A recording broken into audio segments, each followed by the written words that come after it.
What is up, Nerf Nation? I'm Naptown Nerf, and this is an unboxing and review of the NERF Modulus Ghost Ops EVADER. Alright, you guys, before we do anything else, you have to check this out. This thing is so cool. Check out these LEDs. That's sweet, guys. So the Ghost Ops line is a subline of the Modulus line, which is really cool. I'm really excited to see them coming out with transparent blasters. I think that's super awesome, and I'm really liking the two-tone transparent with the transparent orange and the clear transparent. I just think that's really, really cool. Lots of tactical rails on this thing. LEDs, I mean, this thing has about everything you could possibly want if you like semi-auto. This is basically a strife with a magazine well on the side, kind of like a Raider or a Rampage. So this is actually reminds me a ton of a Star Wars blaster I reviewed a little while ago, that Stormtrooper blaster. It was really long. So it'll be interesting to see if this performs better than that, because I'm not seeing any range claims on the box. So that's interesting to me. Checking out the back of the box here, it shows the blaster all lit up. Really, really cool. This is how you light up your LEDs with that trigger. So it's pretty sweet. They do show some interesting attachments that will be coming out. One of which I'm really excited for, which is a chronograph barrel, and that will attach onto your in-strike attachment points, and then you'll be able to chronograph your blasters. And I think that's really cool. I can't wait to get my hands on one of those and do a full review for you guys. So definitely keep your eyes open for that. But let's go ahead and crack this thing open.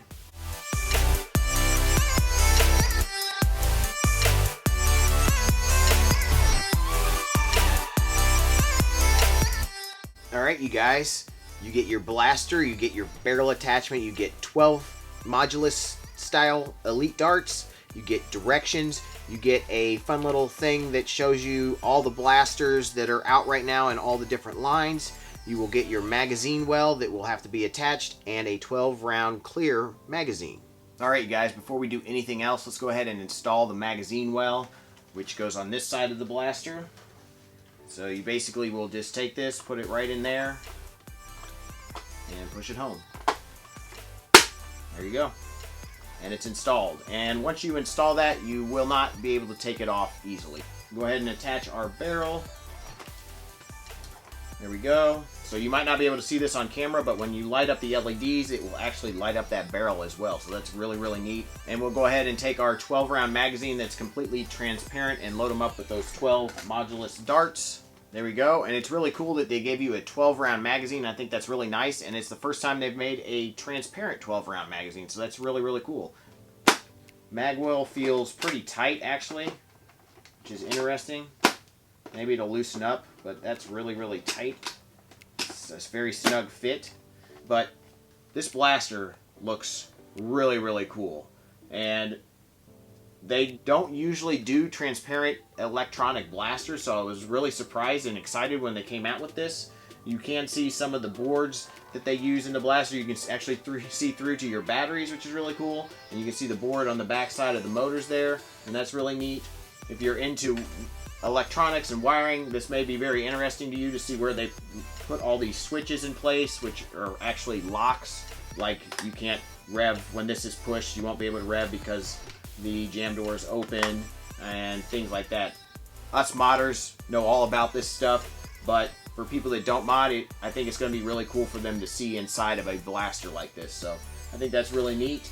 Let's go ahead and go over some of the features of the blaster. We have a tactical rail on top here, on the side, which is transparent orange, and I really love the transparent orange. I think that's really cool. And there's also a tactical rail on the bottom here, which is interesting. I'm not really sure what you would use that for, but could be fun. Maybe attach another blaster on the bottom there. I think that'd be pretty neat. We actually have a few sling points on the blaster. We have one in the front on top here, and one on the back on top, and then another one on the bottom here, which is pretty neat. So you have lots of options if you want to put a sling on this blaster, which is really, really cool. And then we do have our in-strike attachment point, stock attachment point, and barrel attachment point, obviously. So this does not come with a stock, which is a little disappointing. I really wish it came with a stock. They probably will come out with this blaster again and sell it for more, maybe around Christmas time with a stock maybe. Or maybe they'll come out with a stock separate that's in the same transparent look, hopefully. And hopefully it's a good stock for that matter, because Nerf has been known to make a lot of not very good stocks. But Since it has an in-strike attachment point, I'll go ahead and grab my clear worker stock, which isn't quite as clear as this. It's more of an opaque, but it will still look pretty cool on here. All right, so there that is. That feels really, really good. I really like that. I wish they came out with this stock again, but in that transparent color that would match. I think that would be really, really cool. But this isn't too bad. It just doesn't really match up, but it does feel really nice. This, of course, came off of Stardust, which is a pretty sweet build, and if you haven't seen that, definitely check that out. As far as comfort, the grip is really, really big, and I like it a lot. This might bother some people that it gets in the way a little bit, but it's really not too bad. I don't think it's too big a deal, and I don't mind it too much. The thumb grip up here in the front is different. I don't think it's bad. I like gripping it here, but it's hard for me to actually push the LED button. When I'm gripping it like this, I want to grip it back here to push this button for the LEDs. But you could also grip it like this, and that isn't really that terrible if you have bigger hands. So you have a couple options up there. I think that's neat. And of course, you could just grab it like this. I think that's just fine too. And that actually isn't too uncomfortable either. So there's quite a few options, the way to hold this blaster, but I do really like this nice beefy grip back here. I think that's really nice. So if you're not familiar with a flywheel blaster, you're going to push this bottom button to rev your blaster, and that will allow you to pull the trigger to actually fire a dart. So there's a couple steps you have to do to be able to function this, but it's really easy. Let's go ahead and fire this thing off a few times. We'll try to light it up while we do it.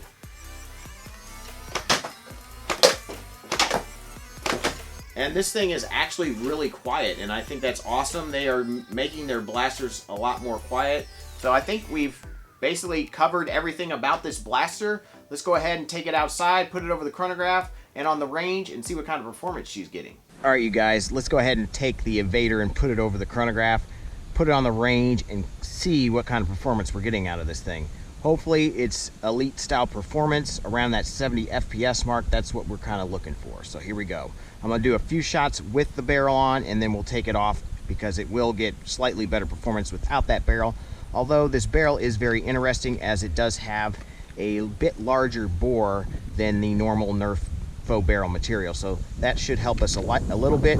There's also a breeze, so I will try to shoot when the wind is not blowing. So here we go. Modulus Elite style darts first, and then we'll do some AccuFakes with the next mag. 76, 74, 76, 73. It's pretty good performance even with that barrel attachment on. 76, 72, 73, 76, duplicate 76, 74, 71, 69, 71, 76, 75, 80, wow, 82, 79, 82, 65, 82, 79, 79, wow. I can't believe we're getting better FPS numbers with the AccuFakes than the Elite style darts. That's really interesting. All right, we'll go ahead and check out the ranges here. So the shortest one here at 31, which is AccuFake, a few AccuFakes here, and one Elite at 34. Up here we have a large cluster along with some goose doo-doo right here around 41, 42 feet. We have quite a few right there. Then we have some more up here around 48 feet. Another little cluster around that 48 to 50 feet. And then we have one that went almost 54 feet, and the longest two are 58 and 66 inches. So that's pretty darn good performance. I'm actually really impressed. I mean, we were pushing 80 FPS with those AccuFakes. That's pretty good. And you know, I hope this is a trend with the stock NERF blasters, that they're going to push it closer to that 75-80 FPS, because I think that would be nice for people that don't mod. So let's go back inside and I'll give you my final thoughts. All right, you guys, well, the Evader sure has some power to it, doesn't it? I mean, that is really impressive numbers for a stock flywheel blaster. I was greatly surprised by those numbers. I mean, I really hope this is a trend, that we will continue to see those kind of numbers with stock Nerf blasters. I think that's great for people, especially that don't mod, to get a little bit better performance out of their purchase. I think that's awesome. I am really liking this line. I cannot wait to see what other blasters they decide to come out with in this line. I really like the transparent plastic. I think that's really cool. I love the fact that it has LEDs that run throughout. I would have rather seen an on-off switch instead of a momentary switch where you have to push it and hold it for the lights to come on. But, you know, you can't get everything. Also would have liked to have seen some glow tech in here, some UV to light up glow darts, because I think that would have been a nice addition to this line. But nevertheless, I'm very, very happy. I think the light up barrel is really cool, and it's really interesting how that works. And they actually have a switch underneath the barrel there that will be pressed when you put a barrel attachment on, and that will tell the LEDs right here that are actually in the front of the barrel. Let me remove that one more time. And then when those come on, those will be green when this is pressed. So there you go. So it's not pressed, it's off. When you press it, it comes on. So that's really cool. I think that's neat.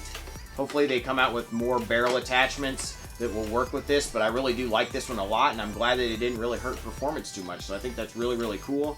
Cannot wait for them to come out with some stocks that go with this blaster. But yeah, I think this is a top-notch, you know, pretty much a 10 for me. I really like it. I mean, yes, I know a lot of people will be sad that it's not a under-mounted magazine well like a normal blaster, and the side mount is not for everybody, and it does alienate, obviously, left-handed players some.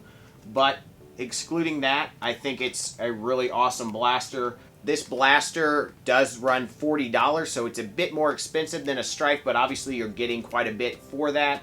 I think it's worth that price, and I'm sure you'll be able to find it on sale soon enough. Actually, Target and Amazon already put these 25% off the day after they were released, or actually the day they were released at Target and the day after on Amazon. So I will definitely put a buy link in the description to where you can find these, but I think $40 is reasonable for what you're getting here with the LEDs and all that, because to mod something to have LEDs like that would be way more expensive. I really dig this transparent flywheel cage, and I cannot wait to see my man Biggs cast some sweet resin parts for this thing, along with hopefully a flywheel cage that gives us a little bit better performance. If you would like to see a mod guide for this, please let me know in the comment section below. So with that, guys, thank you so much for watching. I greatly appreciate your viewership.